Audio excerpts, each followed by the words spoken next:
está na hora de pegar nas malas e viajar pelos 5 continentes. Na Rádio Observador é aqui que todas as semanas analisamos a geopolítica internacional, sempre com a ajuda do historiador Bruno Cardoso Reis. Bem-vindo, Bruno. Bem-vindo, mais Bruno. uma vez. Obrigado. Olha, Obrigado. como habitual, começamos mais uma vez com o conflito entre Rússia e Ucrânia e hoje vamos até aos bastidores no terreno. Isto porque a Ucrânia está a produzir um drone semi-autónomo, é uma produção 100% ucraniana. E Bruno, queria perguntar-te qual é a importância deste investimento.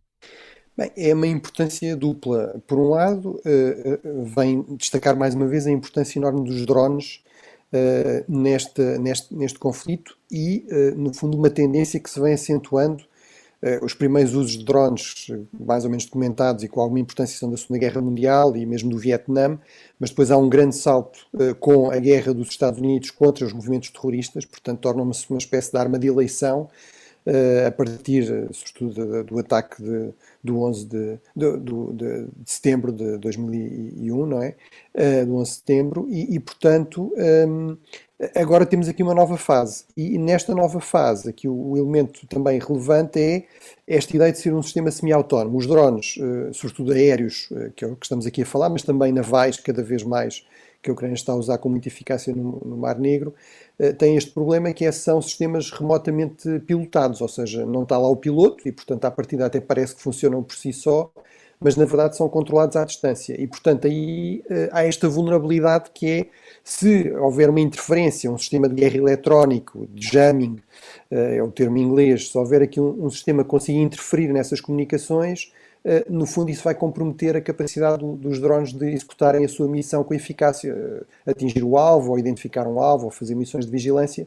E, portanto, no fundo, aquilo que a Ucrânia está aqui a tentar fazer, e não é o único caso, mas a Ucrânia, pelo visto, já está a produzir com uma grande urgência e a testar no campo de batalha, é, no fundo, criar aqui sistemas semi-autónomos, ou seja, são controlados até uma parte do trajeto, mas depois, nomeadamente na parte final, ganham essa autonomia e, portanto, isso é um desenvolvimento muito importante que aumentará a eficácia dos sistemas, tornará mais difícil de interceptar e neutralizar os sistemas e também faz parte, e era o último aspecto que eu queria destacar, de um esforço da parte da Ucrânia de aumentar a sua capacidade em termos de produção militar, em termos de indústria de defesa, muitas vezes em parceria com outros países, com países europeus, com os próprios Estados Unidos, mas procurar o mais possível desenvolver capacidades próprias, nomeadamente de produção, para conseguir evitar este problema de estar tão dependente do fornecimento de armamento e, portanto, da boa vontade, enfim, dos líderes e das opiniões públicas de diferentes países europeus, dos Estados Unidos, e criar aqui uma maior autonomia estratégica na sua gestão do esforço de guerra. Uhum. E Bruno, ainda no terreno, o Grupo de Contacto de Defesa da Ucrânia, que é coordenado pelo Ministério da Defesa dos Estados Unidos, é um grupo conhecido pelo Grupo Ramstein, reuniu esta semana e fez questão de elogiar Portugal. Pergunto qual é a importância deste grupo e também que elogio foi este feito ao nosso país. É realmente um papel muito importante. No fundo, é neste grupo de contacto que se coordena todo o esforço de abastecer, em termos de equipamento militar, de munições, de armamento, a Ucrânia. E, obviamente, isso exige coordenação, não é? São muitos países, são mais de 50 países, a maior parte deles membros da NATO, inclusive, obviamente, os Estados Unidos e os países europeus, mas há alguns de fora também, aliados próximos, como a Coreia, o Japão, a Austrália, a Nova Zelândia, etc. Mas é fundamental que não esteja, no fundo, cada país a trabalhar por si e de forma descoordenada, não é? Portanto, havia o risco de haver aqui depois duplicação, excesso em certas áreas, falta noutras. Obviamente aí o papel dos Estados Unidos é central porque são de longe o país que mais tem ajudado do ponto de vista militar. Qual é o problema? E, portanto, daí a boa notícia também do encontro ter realizado. É um problema duplo. Primeiro, os Estados Unidos, por causa das guerras políticas internas, da campanha eleitoral, da oposição de uma corrente republicana trumpista, tem criado dificuldades, no fundo, a novo financiamento para o apoio americano. Além disso, o Ministro da Defesa americano, Lloyd Austin, coordena estas reuniões com bastante eficácia, de acordo com a maior parte dos testemunhos, ficou doente, portanto teve um problema de saúde sério e teve bastante limitado, nomeadamente nas suas deslocações ao exterior, durante vários meses. Portanto, foram dois problemas vindos do mesmo país, central neste contexto, e, portanto, houve esta boa notícia, associada ao facto dos Estados Unidos, que têm um vastíssimo orçamento de defesa, terem conseguido encontrar, enfim, com vários arranjos contabilísticos, 300 milhões digamos, disponíveis para fornecer algum equipamento mais urgente, mesmo sem digamos, um suplemento orçamental aprovado no Congresso. Em relação ao elogio a Portugal, realmente, certamente estará ligado ao facto de irmos ter um novo governo e, portanto, no fundo, uma simpatia pelo governo que está de saída, mas acho que corresponde realmente a uma avaliação positiva da parte dos principais aliados, e nomeadamente um aliado que é absolutamente central, não só para a Ucrânia, mas também para nós, os Estados Unidos. Nós sempre nos caracterizámos há muitos séculos por apostar numa aliança forte com a maior potência no Atlântico, por razões evidentes, enfim, de defesa dos nossos interesses e da nossa segurança. Há muitas décadas que essa potência são os Estados Unidos e, portanto, é importante esse reconhecimento ter existido e correspondeu, de facto, a coisas como Portugal foi dos primeiros países, juntamente com a Suécia e a Alemanha, a entregar os famosos Leopard, os blindados, os carros de combate mais avançados. E, por exemplo, agora, há poucos dias, foi anunciado este esforço também de 100 milhões de euros, que é significativo para um país como Portugal, e mesmo não, independentemente disso, para este esforço conjunto de aquisição, digamos, de urgência de munições até fora da Europa, coordenado pela República Checa. E Bruno, vamos agora até ao Médio Oriente, onde se desenrola o outro grande conflito internacional. Na faixa de Gaza continuamos a ter combates em torno do Hospital Al-Shifa, num dia que fica também marcado pelo chumbo da resolução de cessar-fogo proposta pelos Estados Unidos. Bruno, porquê é que a China e a Rússia vetaram esta proposta? Bem, os combates em torno de Al-Shifa realmente já se prolongam há 3 dias. Por um lado, representam uma situação terrível para a população civil deste conflito, ou seja, nem sequer nos hospitais as pessoas podem estar garantidamente seguras, e isso é porque Israel não aceita grandes limitações à sua ação militar, à sua eficácia militar em termos operacionais, e também porque o Hamas não aceita respeitar minimamente as leis da guerra e sistematicamente utiliza instalações civis, inclusive hospitais, para conduzir operações militares, portanto, não se importando colocar em risco essas instalações e a população civil que lá está e que precisa desses serviços médicos. Também mostra que Israel, apesar de supostamente já ter limpado esta zona mais central de Gaza, realmente tem este problema, que é um problema recorrente em guerras de guerrilha, que é muitas vezes a guerrilha desaparece quando se sente mais pressionada, mas depois consegue voltar a aparecer, voltar a emergir quando a pressão militar, no fundo, é um pouco aliviada. E, portanto, Israel tem claramente também esse problema. Do ponto de vista dos Estados Unidos, o grande problema é combinar a preocupação com a defesa de Israel, a segurança de Israel, de um aliado importante dos Estados Unidos, o seu direito a defender-se de um grupo terrorista, com a preocupação com a população civil.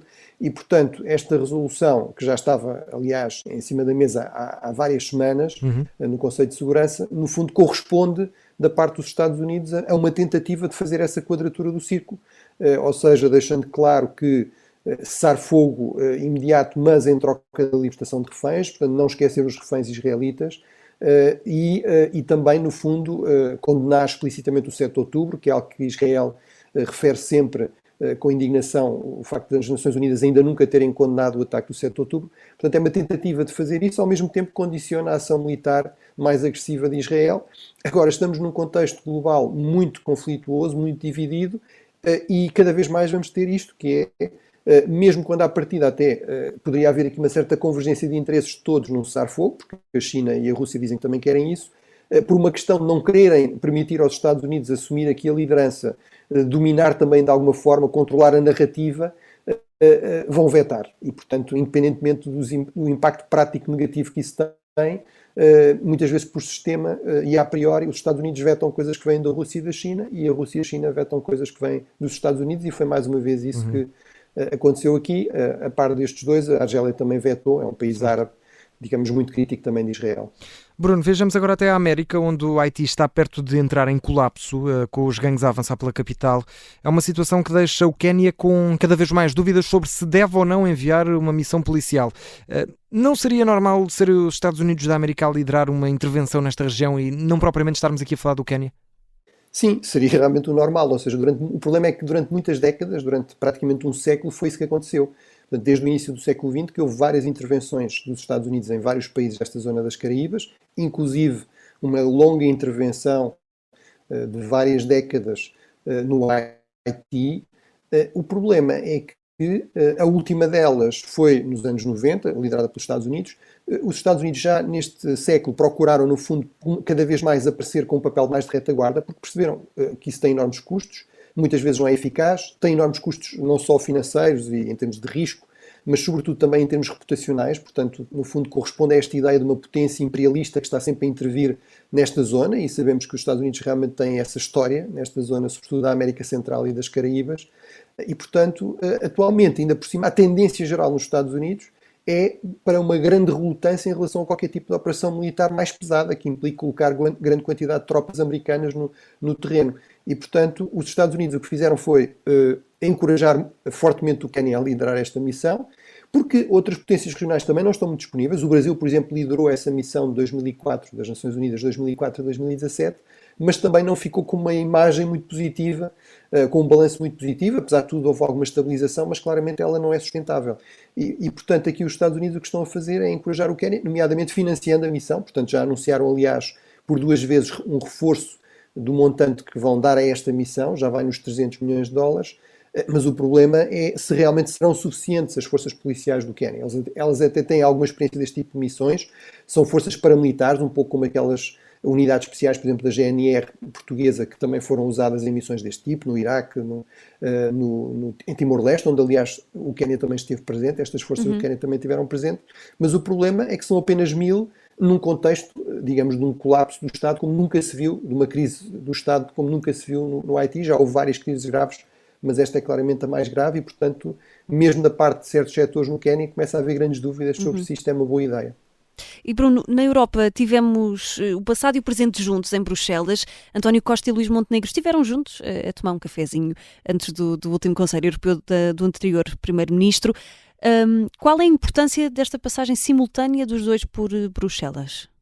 Bem, nós aqui, por regra, não falamos de política nacional, política interna, mas às vezes falamos de política externa portuguesa, e eu acho que realmente este é um bom exemplo do que se deve fazer neste tipo de transições, ou seja, numa democracia pluralista, no modelo europeu, a alternância pacífica no poder é enorme, é normal, e, portanto, isso é uma grande mais-valia dos regimes democráticos pluralistas. Para um país com as dimensões de Portugal, que não é uma superpotência que pode dar-se ao luxo de fazer grandes asneiras na política externa, é também importante passar esta mensagem de alguma continuidade. De que Portugal é um parceiro seguro, é um parceiro que não vai fazer aqui grandes viragens na sua política externa, na sua política europeia, e realmente isso corresponde aos programas dos 2 principais partidos, portanto não é preciso fazerem aqui grandes cedências. Mas acho que do ponto de vista simbólico, do ponto de vista desta diplomacia mais pública, foi bem jogado da parte dos dois realmente passarem essa mensagem de uma forma que a própria imprensa europeia, internacional, enfim, as elites dos diferentes Estados-membros e também das instituições de Bruxelas claramente perceberam exatamente nesse sentido, que é, em termos de política europeia, esta mudança não vai levar aqui a nenhum problema, a nenhuma alteração radical, não vai levar a que Portugal se torne um problema, digamos assim, para os seus parceiros europeus, e, portanto, parece-me que os dois estão de parabéns e merecem elogio por terem tomado essa iniciativa bastante acertada. Bruno, vamos à América do Norte. Nos Estados Unidos, Donald Trump pode declarar falência para atrasar o pagamento de uma multa de 328 milhões de euros imposta pela Justiça. Isto vai ser fácil para Donald Trump? Ou é realista? Se ele tivesse sido realista quando se gabava da sua vasta fortuna, que era supostamente de vários milhares de milhões de dólares, não teria problemas, mas claramente, e isso é a razão que deu origem a este processo de fraude, digamos, por manipulação de números para obter empréstimos em condições mais favoráveis e, portanto, de alguma forma violar as leis da competição, da livre concorrência, no fundo, ter mais do que devia ter face a outros competidores. O problema aqui é que isto é uma questão, digamos, que para a maioria dos americanos não me parece que seja propriamente uma grande questão. É fácil apresentar isto do lado de Donald Trump em termos políticos como um exemplo da perseguição pelas elites, sobretudo pelas elites de Nova Iorque, mais à esquerda, mais favoráveis ao Partido Democrático, e é exatamente isso que Donald Trump tem estado a fazer.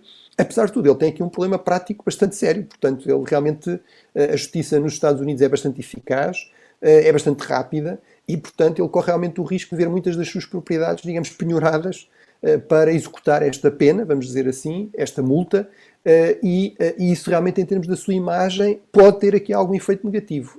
Não sei, eu acho que com Donald Trump é tudo muito difícil de prever, as regras normais não se aplicam. À partida, ter um candidato com múltiplos processos judiciais seria péssimo, mas no caso dele realmente não é assim. Ele parece beneficiar, pelo menos, de um apoio reforçado da base republicana, que vê nisto, digamos, processos por motivações políticas e uma perseguição, digamos, aqui a um líder populista, a um líder que defende o povo americano contra as elites. Mas, portanto, temos aqui duas variantes diferentes, duas dimensões diferentes. Em termos práticos, ele está com um problema muito sério. Em termos políticos, duvido que ele tenha um problema assim tão sério. Isto até o pode, paradoxalmente, beneficiar um pouco.